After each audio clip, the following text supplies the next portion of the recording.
आखिर क्या हो रहा सूडान में? सूडान अफ्रीका का सबसे बड़ा देश पिछले कुछ वर्षों में गहरे राजनीतिक और सामाजिक संकट से जूझ रहा है। क्या आपने सुना है कि 2023 के बाद से इस देश में संघर्ष काफी तेज हो गया है, युद्ध जैसी स्थिति बनी हुई है और युद्ध चल भी रहा है। लाखों लोगों के विस्थापन और मानवीय आपदा के बीच में इंटरनेशनल दुनिया भी काफी चिंतित है। और इस वीडियो में अपन जानेंगे कि सूडान का इतिहास क्या है, ताजा युद्ध कैसे शुरू हुआ, आम नागरिकों की क्या स्थिति है, दुनिया ने क्या प्रतिक्रिया दी है और आसपास के देशों में अभी तक क्या स्थिति बनी हुई है, वो कैसा महसूस कर रहे हैं, इसके बारे में अपन जानेंगे। सूडान में गृह युद्ध कैसे शुरू हुआ, संघर्ष के क्या कारण है, किसने किसका साथ दिया, देशवासियों को वर्तमान हालात में कितनी परेशानियां झेलनी पड़ रही है, अंतर्राष्ट्रीय समुदाय और आसपास के देशों ने इस समस्या पर क्या अपना बयान जारी किया है, इस संकट का समाधान कैसे हो सकता है और भविष्य में ये स्थिति कैसे सुधर सकती है, जानेंगे इस वीडियो के अंदर। तो आप लोग इस वीडियो को लास्ट तक जरूर देखना हो, जिसमें अपन सूडान के बारे में पूरी बातों को A to Z क्लियर करेंगे। आखिर किस तरह से युद्ध की स्थिति बनी, पहले का इतिहास क्या था और अब किस तरह से युद्ध की स्थिति बनी हुई है। तो अपन अभी इस वीडियो को शुरू करते हैं। आप लोग इस वीडियो को लास्ट तक जरूर देखना, तभी आपको सारा का सारा समझ में आएगा। वीडियो ज़्यादा लंबा नहीं बनाऊंगा, छोटे से वीडियो के अंदर आपको पूरी की पूरी डिटेल मिल जाएगी। तो सबसे पहले समझते हैं कि युद्ध की आखिर क्या पृष्ठभूमि थी, किस तरह से युद्ध फैला। सबसे पहले यही समझते हैं। साल 1956 के अंदर ब्रिटिश मिस्र उपनिवेशवाद से जूझ रहे सूडान आज़ादी मिलने के बाद में दो हिस्सों में बंट गया। उत्तरी देश मुस्लिम बहु क्षेत्र था और दक्षिणी देश मुस्लिम बहुत धर्म केंद्रित। इन आंतरिक विभाजनों ने सूडान को दो सबसे बड़े गृह युद्ध में झोंक दिया। साल 1983 से लेकर 2005 तक युद्ध चलता रहा, जिनमें करीब 2 लाख लोगों की मौत हो गई और उसके बाद 2011 में दक्षिणी सूडान अलग हो गया। और इसके बाद साल 1989 के अंदर जनरल उमर अल बशीर ने तख्ता पलट करके सत्ता पर कब्जा कर लिया और करीब 3 दशक तक सूडान पर अपना शासन किया। और बशीर के शासन में सूडान का जो दारफुर इलाका है, इसमें भारी नरसंहार हुआ। इसे इंटरनेशनल क्राइम कोर्ट ICC ने जाति सफाया कहा। और इसके बाद सरकार ने जनजाति नाम की एक मिलिट्री तैयार की, जिसे बाद में रैपिड सपोर्ट फोर्स RSF कहा गया। 2019 में सूडान में एक नई क्रांति शुरू हुई।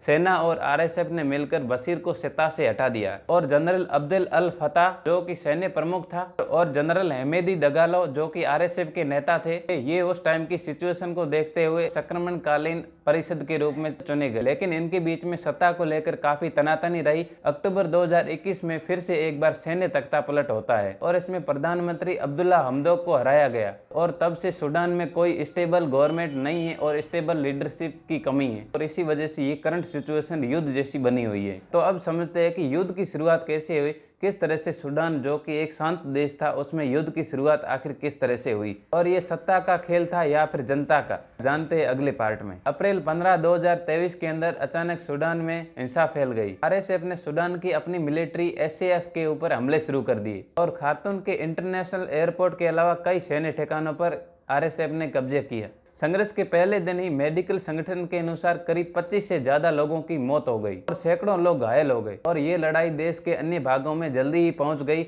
दारफुर क्षेत्र के अल फासर और नयाला क्षेत्र में और इसके अलावा नील नदी के आसपास के क्षेत्रों में भारी झड़पें देखी गई और दोनों पक्षों ने अपनी अपनी ताकत दिखाने के लिए आगे बढ़ना शुरू किया। इंटरनेट बंद हो गया, बिजली की सप्लाई भी बंद हो गई, जिससे नागरिकों पर हालात और भी बुरे हो गए। और इस समय पॉलिटिक्स के दो सबसे बड़े चेहरे जनरल बुरहान और हमेटी के बीच में सत्ता को लेकर संघर्ष चल रहा था। इतना ही नहीं, इस युद्ध ने तो सूडान के अंदर भारी भूखमरी और मानवीय संकट पैदा कर दिए और लगातार बंदूकबाजी और बमबारी ने सूडान को मानवीय संकट की कगार पर लाकर खड़ा कर दिया है। और WHO की रिपोर्ट के अनुसार अप्रैल 2025 तक करीब 14.5 करोड़ लोग विस्थापित हो चुके हैं, यानी वो अपना घर छोड़कर जा चुके हैं, जिसमें करीब 10.5 करोड़ लोग पलायन कर चुके हैं और बाकी बचे 4 करोड़ लोग पड़ोसी देशों में शरण लेने के लिए मजबूर है। ये वर्ल्ड का सबसे बड़ा पलायन बन चुका है। और UNHCR की रिपोर्ट के अनुसार करीब 1.3 करोड़ लोग विस्थापित हो चुके हैं। 80 लाख लोग अपने ही देश में विस्थापित हो गए।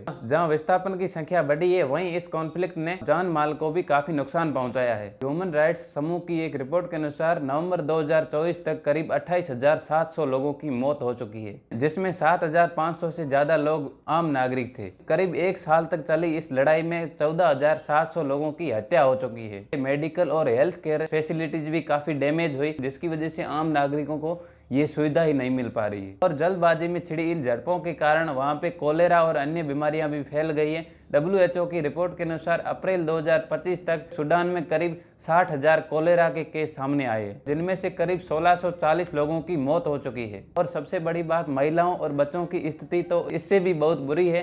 करीब 14 मिलियन बच्चे अभी भी ह्यूमन एड के लिए हताशा से जूझ रहे हैं। अफीम और भूखमरी बढ़ गई है। साल 2024 में दारफुर क्षेत्र में अकाल की घोषणा की गई। और इसके अलावा सबसे बड़ी बात, यूनाइटेड नेशन के राहत प्रमुख ने सूडान को हाल ही के इतिहास में सबसे बड़ी मानवीय बुराइयों में से एक कहा है। और जैसे ये युद्ध चल रहा है, बहुत सारे देशों ने अपना बयान जारी किया है। कुछ इसके पक्ष में है तो कई देश इसके खिलाफ है। जानते हैं उनकी क्या प्रतिक्रिया है। यूनाइटेड नेशन सिक्योरिटी काउंसिल ने मार्च 2024 के अंदर एक प्रस्ताव पारित किया जिसमें इस युद्ध को बंद करने की मांग की गई। इसके अलावा कई सारे देशों ने इस युद्ध को पूरी तरीके से बंद करने के लिए कहा है। और अमेरिका, रूस जैसे बड़े देशों, इसके अलावा कई यूरोपीय देशों ने भी इस युद्ध को बंद करने की मांग की है। कई सारे देशों ने अपने दूतावास को बचाया जो सूडान में मौजूद थे। तो इसके अलावा वहां पे मौजूद अपने नागरिकों को बचाने की कोशिश की। मानवीय राहत अभियानों में भी काफी तेजी आई है, लेकिन सहायता की अभी भी कमी है। और यूएन एजेंसियों ने बताया कि 2024 में करीब 14.7 करोड़ लोग मदद के लायक थे,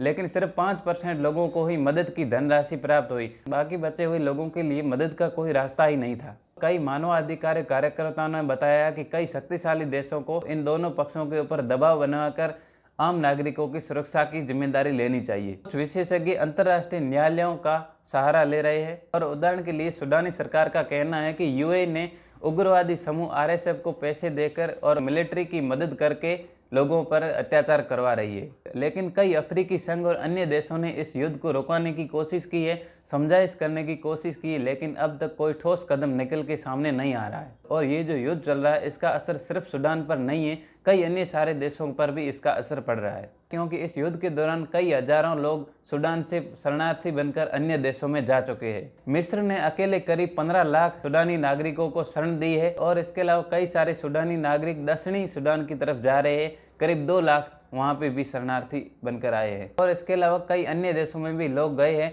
अफ्रीका, मध्य अफ्रीका गणराज्य, इथियोपिया और लीबिया में भी कई सारे लोग गए हैं। जब ये विस्थापन सबसे ज़्यादा बढ़ जाता है, यानी किसी देश में शरणार्थी ज़्यादा हो जाते हैं, तो वहाँ पे सामाजिक और आर्थिक बोझ भी बढ़ जाता है। इस बात को भी ध्यान में रखना चाहिए। और इसके अलावा जब बहुत सारे लोग पलायन करते हैं तो सीमा पार से आतंकवाद और कई तरह की क्राइम बढ़ने की आशंका होती रहती है, क्योंकि कई चरमपंथी समूह इसका फायदा उठाकर स्मगलिंग और आतंकवाद को भी बढ़ावा दे सकते हैं। सूडान की यह अस्थिरता पूर्वी अफ्रीका और अन्य देशों में भी अस्थिरता पैदा कर रही है। इथियोपिया और दक्षिणी सूडान के युद्धग्रस्त क्षेत्रों की और भी स्थिति बिगड़ सकती है। इस बीच नील नदी के पानी को लेकर मिस्र की चिंताएं भी बढ़ चुकी है। यानी कुल मिलाकर सूडान की पॉलिटिकल अनस्टेबिलिटी की वजह से कई नदी परियोजनाएं भी प्रभावित हो सकती है। सूडान की लड़ाई अफ्रीका के शांति और अमन को बहुत बड़ी धमकी है। और इस भयानक संघर्ष को देखते हुए एक बात क्लियर है कि और कई विशेषज्ञ और ह्यूमन राइट्स यूनियन बताते हैं कि सूडान में जल्द से जल्द युद्ध विराम होना चाहिए और सहायता के लिए रास्ते खुले होने चाहिए, ताकि ज्यादा से ज्यादा लोग मदद कर पाए। और उनको कहा जाए कि देश जाति धर्म के आधार पर लड़ने की बजाय अपने देश के हित के बारे में सोचे। और साथ ही इंटरनेशनल यूनियन को